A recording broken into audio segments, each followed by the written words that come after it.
Salut YouTube, bienvenue sur ma chaîne. Alors aujourd'hui je te propose un défi, une énigme géométrique que j'ai trouvé particulièrement intéressante. Alors voici une étoile à 5 branches, donc qui aurait été construite en faisant quoi? En faisant un pentagone régulier, donc c'est-à-dire un polygone à 5 côtés. Hein, si tu sais pas ce que sont les polygones réguliers, je te renvoie à la vidéo que j'avais fait sur le sujet. Et on a prolongé chacun des côtés de ce polygone régulier, et ça nous a permis d'obtenir donc cette étoile à 5 branches.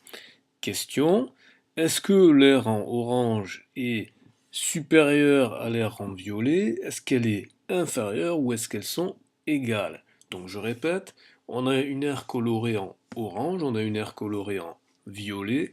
Question, comment peut-on les comparer? Est-ce que l'air orange est supérieur à l'air violette? Est-ce que c'est l'inverse, c'est-à-dire est-ce que c'est l'air violette qui est supérieur à l'air orange? Ou alors, est-ce qu'elles sont exactement égales? Donc, comme d'habitude, je t'invite à mettre pause sur la vidéo, à te gratter le menton, à chercher. Et je suppose que tu as fait ça, et donc maintenant je vais te dévoiler la solution. Alors si l'image étant tout petit, c'était un peu fait exprès pour pas que tu puisses voir les traits de construction, même si on les voit encore. Alors on va agrandir tout ça, et on va remettre les étapes de la construction, ça va te permettre de comprendre en fait ce qui s'est passé.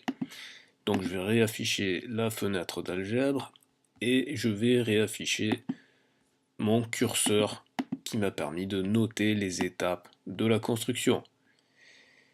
Donc ici, tu vois que j'ai construit un pentagone régulier, puis que j'ai prolongé les côtés comme je t'ai dit. Et donc là, tu vois encore, il y a les traces, je les avais effacées complètement. Je vais ici réduire l'opacité, ce qui va te permettre de mieux voir. Voilà ce qui s'est passé. Donc ce qui s'est passé, c'est que en fait, à l'intérieur de ce pentagone régulier, d'accord, j'ai tracé deux diagonales. Et il se trouve que la diagonale qui est là est exactement la même longueur que ce côté-là. C'est-à-dire qu'en fait, ce quadrilatère est un losange, ou dit autrement, ce triangle isocèle est exactement le même que celui-là. C'est-à-dire que l'aire qui est là, c'est la même que celle qui est là. De la même manière que l'aire qui est là est la même que celle qui est là.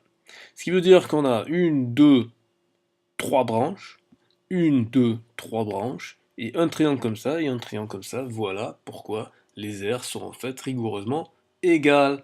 Si ça t'a plu, je t'invite à mettre un pouce vers le haut et à partager la vidéo. Et comme d'habitude, si tu veux me soutenir, tu peux me soutenir. Si tu veux pas me soutenir, tu me soutiens pas. Pour me soutenir, en fait, il y a plusieurs façons. Tu peux évidemment contribuer en faisant des dons en crypto-monnaie, mais tu peux aussi tout simplement mettre un commentaire, mettre un like ou partager la vidéo.